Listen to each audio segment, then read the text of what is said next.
Hey everybody, Economic Ninja here. I hope you're doing well. I am with a friend, and I can actually say that. A lot of people say that on the internet. They don't mean it. This is David Morgan, the Silver Guru.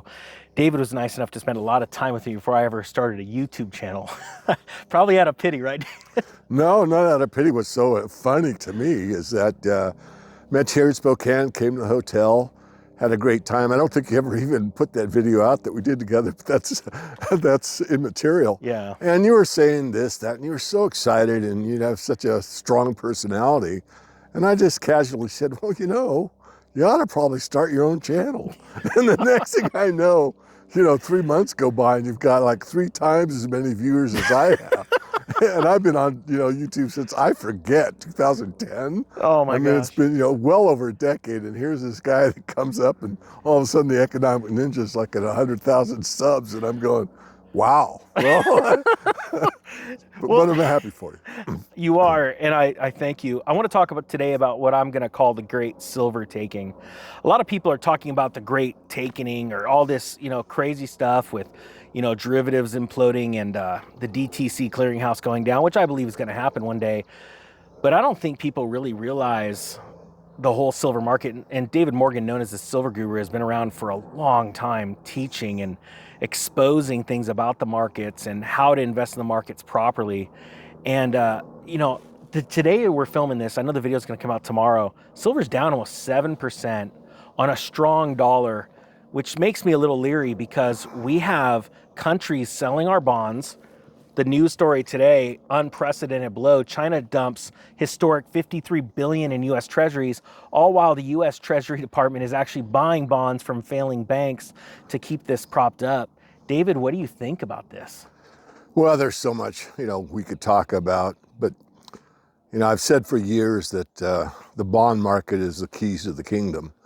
The whole system globally is built on the debt markets, and primarily that means is the United States Treasury markets. Yes, there are guilds and other bonds from other nation states, but primarily most of the debt's based in US dollars, which means that when that fails, everything fails. And it already has failed mathematically, as anyone that studies what you've said or anyone in our genre about the real numbers would say. So now it's a question of how long are we going to pretend that we can pay this debt back or work our way out of it or whatever. And as you said, you get to the point where there's two options. You either print money till the money fails. So you have a currency crisis where the money is perceived to go to zero. It never will, but it's perceived to be losing value so fast that you have to move into something else. Jars of peanut butter, cans of tuna, gold, silver, real estate, you name it, any hard asset that relieves you of the burden of having dollars, excess dollars, which is not that many people. I mean, most people are pretty broke right now. The middle class is getting wiped out. I'm very sensitive to that. So that's part one. Part two is you actually admit that you cannot pay this back, and there are defaults, massive defaults. Defaults through the corporate bond market. People that have borrowed money, or I should say corporations, zombie corporations that have borrowed money, cannot service the debt back, and the lender eats it. They loan money that will never be paid back. That probably is less likely to happen.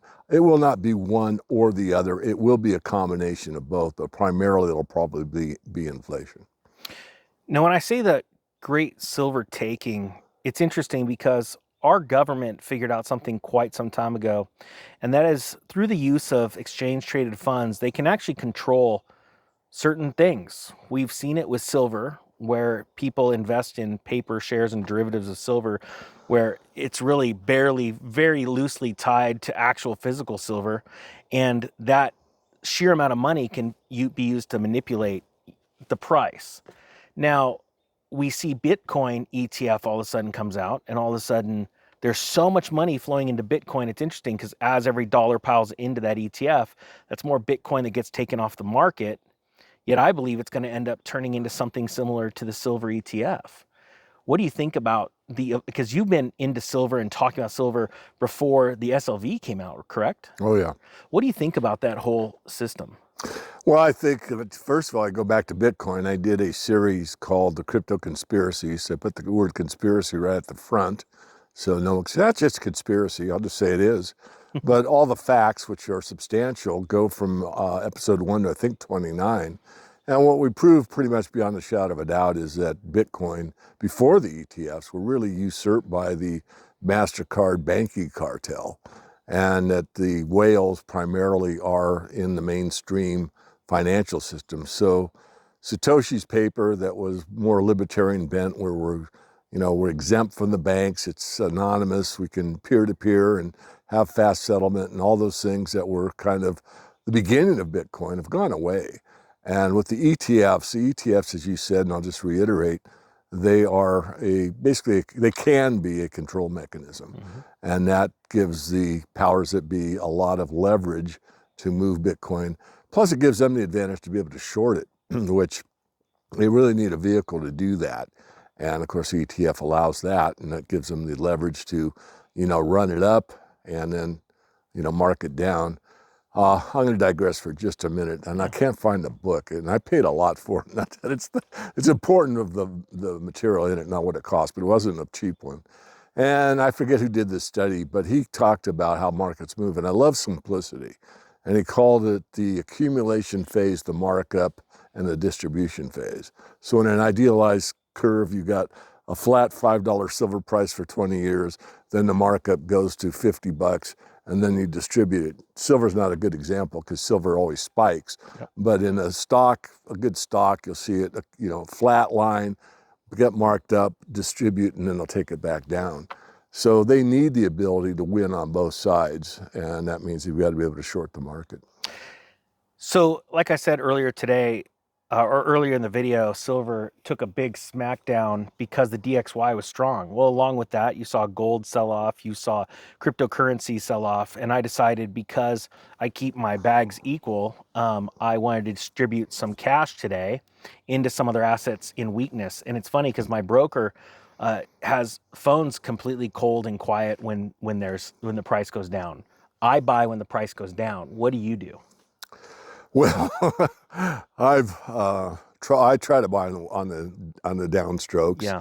I mean, when the illness hit big time, silver went down to, I forget, 12. Mm-hmm. It was quite a low price and a sharp spike down. Silver has a propensity to spike down, stay there a very short time, and spike also up, and then in between do these moves that no one can explain. But I got the day before the bottom. And I called and bought physical that day, and I called my dealer and locked in a price. And of course, when you deal with anything, you should live your word. But here it was at, I don't remember, probably 14 or 13 something. And I locked in, and then the next day it went down the final buck or two, I forget. But it was enough to be a bit perturbed, but I don't expect to hit the exact bottom. So I called Bob and I said, "Hey, Bob, if I buy today, how much, better off would I be? $2, $1, whatever it was." He said about 50 cents. So in the retail physical market, even though the paper price was off, I think $1.50, the true reality for me would have been about 50 cents, which is not the end of the world. Plus I boatloaded it. I mean, I really did get a good amount at that price. So I don't do that every time, but I've been pretty lucky, or skilled, or a combination thereof, on my purchases. But certainly I'm overweight silver, but that's no big surprise to anybody that knows me or has met me or has heard me speak or whatever. But there is such a misallocation of capital, and silver represents such a small amount. I just did a panel yesterday, and we could talk more about that if you'd like, but yeah.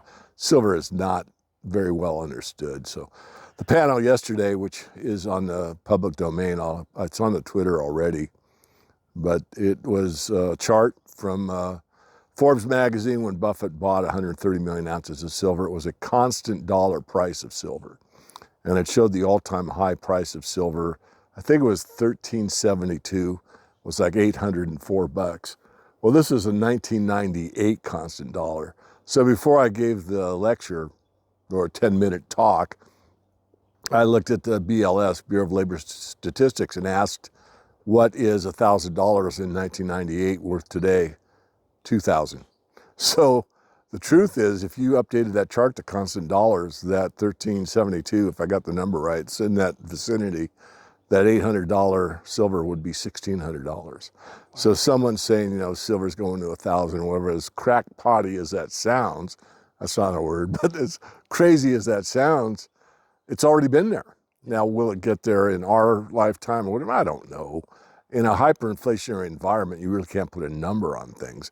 What we can do is say that silver's value has been decimated from the 13th century to present day because as it became more available above ground and used as money only, it started to move in a stair-step fashion downward. It was like 200 an ounce and dropped, 100 an ounce and dropped, and that's kind of the way it's gone.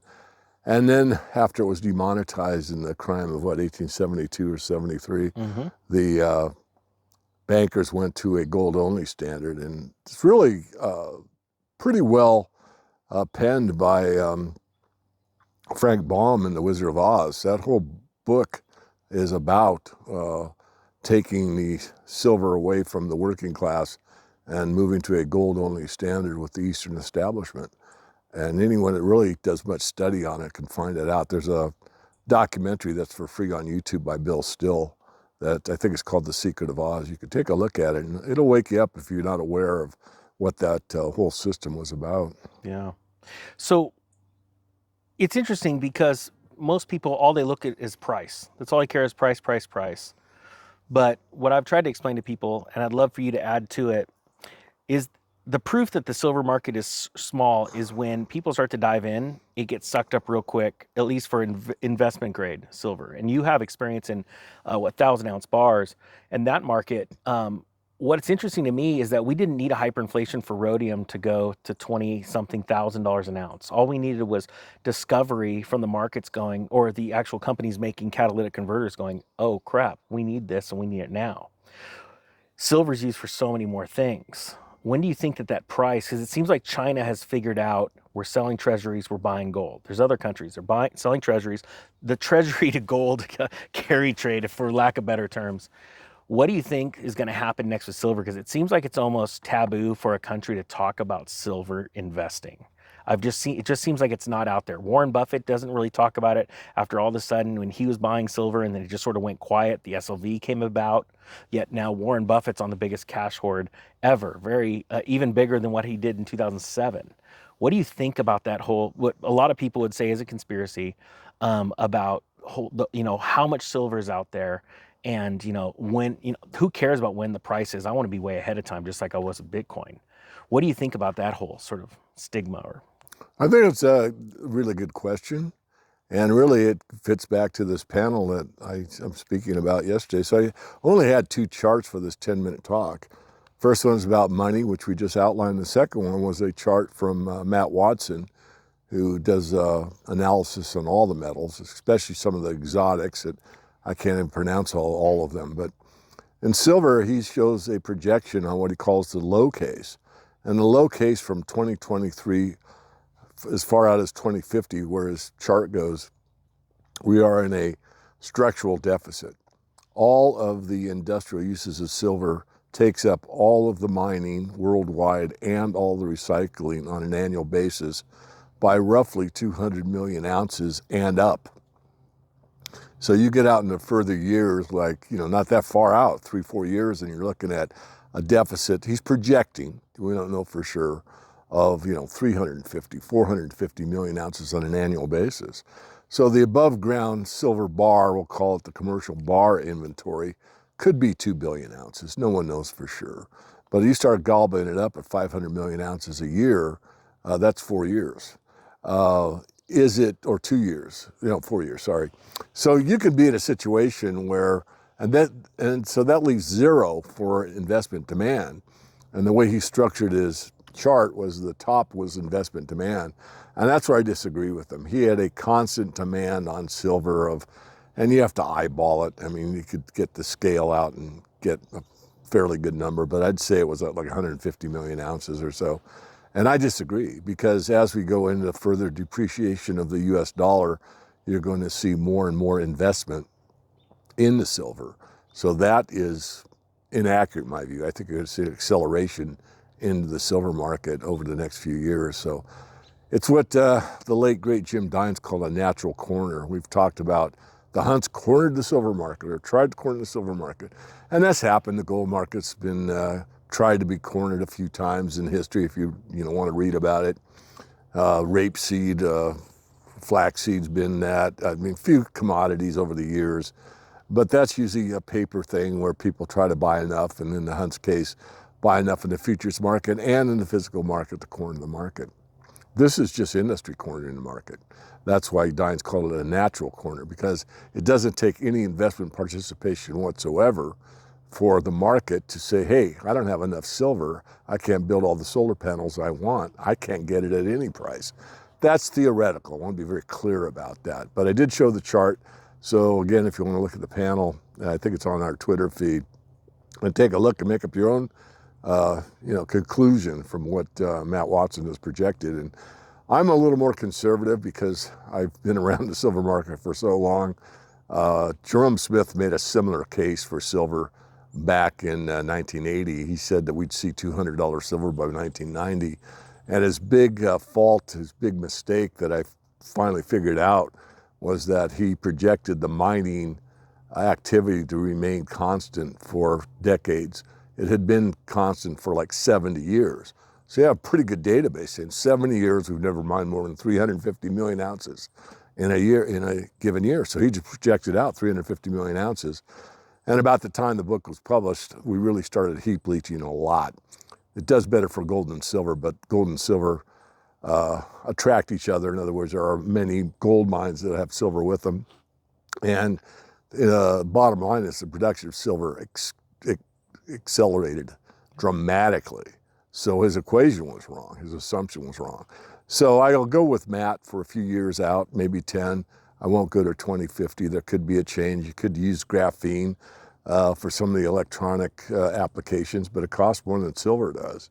So at this point, I mean, could that change? So I'm open to the idea that, things will change or could change, or maybe they'll put copper in solar panels, or who knows. But for the time being, I've never seen silver this bullish on a fundamental basis. No, I completely agree. It's pretty exciting to watch, especially because the mainstream has just recently picked it up.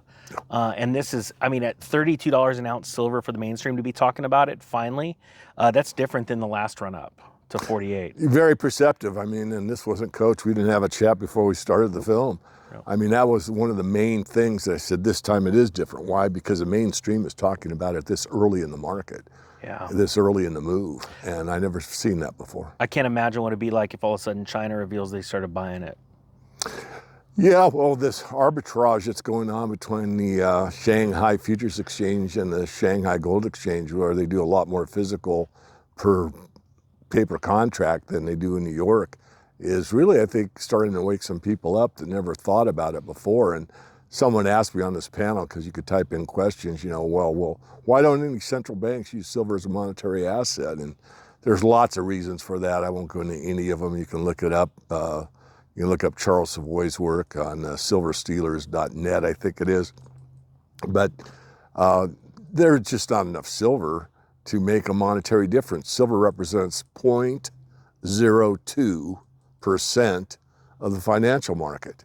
And yet, as I said during this lecture, in 1900, if you didn't have any silver, you were dead broke, because silver was the money worldwide. It's everywhere. So think about that. From 1900 to 125 years later, 124 years later, if you had zero silver, you were dead broke. You couldn't do any transactions in the monetary sphere. Yeah, you might trade some lumber for some cattle or something.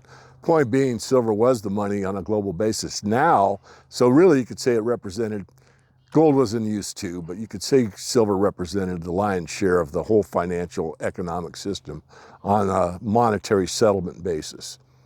And now it represents 0.02%.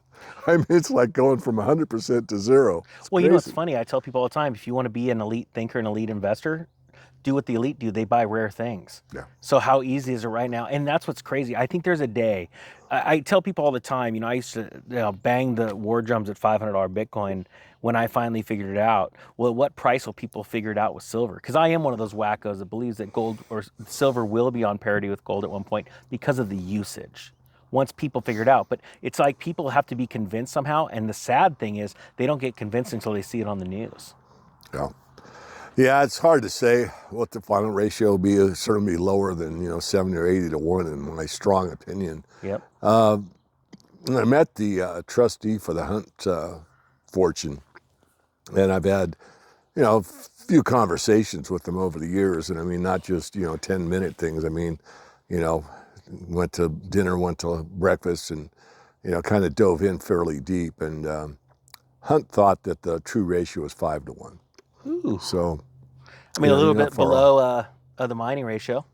Yeah, right. 7 to 1. Yeah, right. So, but that's just a thought. That doesn't mean any, the market.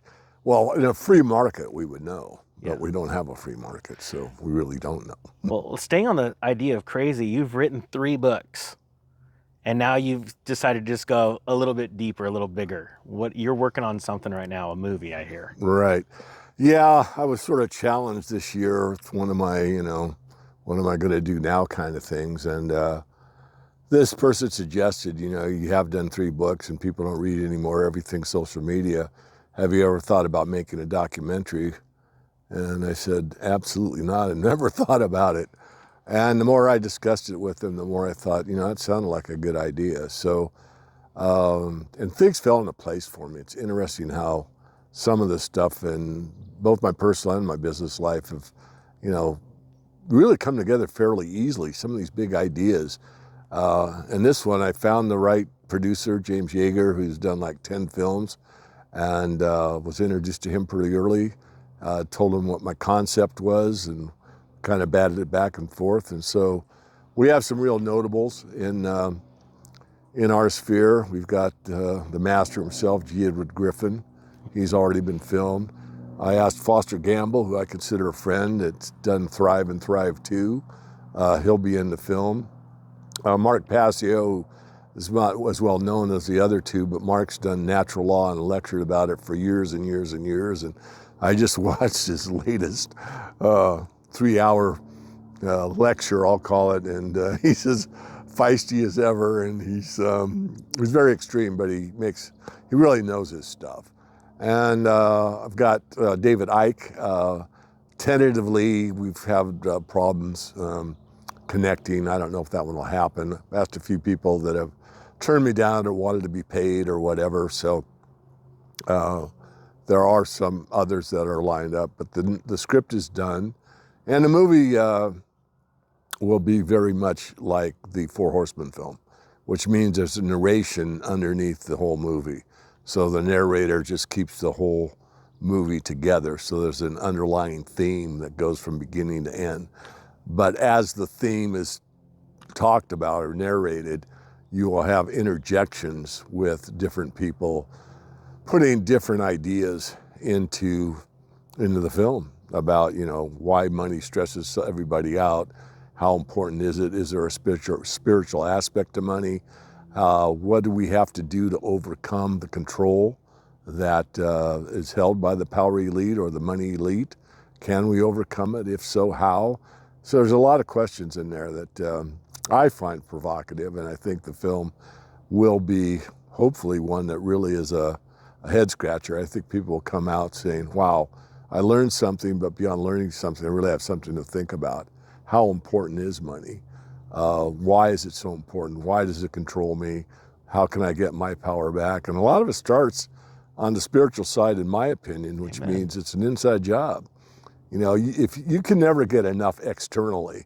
Now, I'm not unaware of the principles of, what is it? I can't think of the name. It starts with an M, hierarchy. Oh gosh, now I'm thinking. Anyway, the hierarchy Crap. of needs, and you start up and you Maslow's hierarchy of Maslow's needs. That's hierarchy of Maslow. needs. And, and he's right. I wouldn't argue you got to eat, you got to have shelter. It's nice to have clothes in the winter. I mean, all those things. But I said, and then you get to a point where you've got all of your basic needs met, maybe some of your wants met, and you go up the pyramid and you get to where you get to use some of your time for self-actualization. And I just want to turn the pyramid on its head. Yeah. Saying if you could start with self-actualization, knowing that you are enough, that you don't need anything external. Of course you need food, I know that, and shelter and all that. The point being is that you could have all the external stuff and be spiritually dead inside. You don't have anything, in my view, in the real world, in the holistic world, the spiritual side of things. So if you had that and you had just the basics, you really have a lot. And that's something that's not taught in the West very much, or if it is, in my experience, you don't see many people living that way. So I'm not trying to get everyone to become a minimalist. I'm not trying to do anything. I'm trying to wake up people, because the bottom line is this: we are not going to conquer this problem with the consciousness that created it. We're going to have a higher one, and that means a higher spiritual vibration in order to catch on to how we can serve each other in the best manner possible, so that we live in peace and happiness, and we let things flow the way that they could rather than the way they are now. Before I ask you my next question, you're in the sun all of a sudden. You want to swap with me? Yeah, sure. All right, hold on. Stand by real quick. And because the economic ninja never takes a break, or you want to swap out, I want to say that I completely agree with the spiritual vibration, and I think it's really important to understand the importance of that story in the Bible when Jesus went after the money changers. The reason why I say that is because the term the money changers was exactly that. They took God's money, gold and silver, and changed it into a note on a piece of papyrus. Took value away from money and convinced people that it had value. So then trade them your livestock, your land, your stuff for these papyrus notes. It's just an interesting concept to me. All right, let me see if I can get this back here. Check this out. I'll get in the sun. Ninja needs a tan. So let me ask you this question. Well, first, is there a link that I'm going to be able to share to the video, or you'll be able to get that to me? Okay, so I'm going to put that link down below. Yeah, it's silversunrise.tv. Okay, awesome. Yeah. So I'm going to share that. And then the other thing, let me ask you this. If every single person in America decided tomorrow, I'm going to go buy a couple ounces of silver, just 2, what do you think would happen? Well, you basically cornered the silver market. I actually made a video of that over a decade ago. It's called Myths in the Silver Market. And I said, now the numbers are correct at that time, and they've changed because we keep producing more silver on an annual basis, although it has been flat for about 5 or 6 years. So it's October 2018, right? Is when we went into that deficit? Okay. So there's about 350 million people in the United States. So that's an ounce each is 350 million. You double that, that's 750 million. We mine about 850. So if everybody in the United States bought 2 ounces of silver, you would basically corner the silver market. Yep. I'm having such a hard time trying to figure out how to get that message out to people. And I know you've spent your entire life doing that. And I've just done it for just a small little time. Do you have any ideas? I mean, I know if you did, you'd probably do them, but how do we get that message out to people? Like, if somebody's out there right now and doesn't have any silver, it's like, how do you show them, like, I know it sounds crazy, but for $70, you can all of a sudden live like no one else. Not because the price is going to go up, because you have something that's so incredibly different than what everyone else puts value in. It's education. I mean, the old adage, once the ship is sunk, everyone knows how it might have been saved. So when the final reset or the banks close or whatever's going to happen happens, the economic lesson of history will be reestablished. And people that don't have precious metals will probably wish they had. Is that a guarantee? No, it's not, but it's certainly the way to bet, because this is what's always happened in the past. So it's most likely, most probable in the future that there will be value reestablished in the precious metals markets. And the way you determine whether gold is priced correctly isn't how many pieces of paper it will fetch, but how many men's suits will it buy, how much real estate, how much cattle, how much oil. That's how you'll measure it. You'll measure it by equating it to other commodities or other hard assets. And I'm afraid that this will be a global lesson this time. It won't just be, in the Weimar Republic or, Argentina or Venezuela or some of these countries that have suffered hyperinflation, because those countries actually use the US dollar, the paper note, as something stable. And it is relative to their currency. Exactly. It's the best smelling turd in the punch bowl. So, you're talking about what it will buy, and I sent this to my son because this is what I want to buy. Okay. This is the rebuild of a P-51. I would never spend $6 million on one. But it's funny because, Andy Scheckman, which ironically just texted me right now, I learned about when he used to trade silver for high-end baseball cards and collectibles, guitars. You go into his office, they're full, right? Yeah. When silver topped last time. And I said, oh my gosh, I am going to do that. Yeah. I am going to do that. Because on that cycle, every time when silver and gold hit their peaks, and there will be another peak, and there'll be another correction, another peak, and over time, those peaks and valleys will always get larger because of the destruction of the purchasing power of your currency. But what happens is when those are at peaks, everything else that people value today, real estate, fancy cars, art, all that stuff takes a dive. Rolexes. I've gone into so many Lamborghini dealers, Rolex dealers, and art galleries, and they always say, oh no, it never loses value. I'm like, you obviously didn't work during 2009, 2010. And so it's amazing. So let me ask you this. If you, do you believe you're going to be around? Because we talk about time frames. Like, I never know when it's going to happen. But do you believe you're going to be on Earth the next time we see silver blow past 50 and it doesn't look back? Because I already have my answer. You know my answer. I think I will. That's right.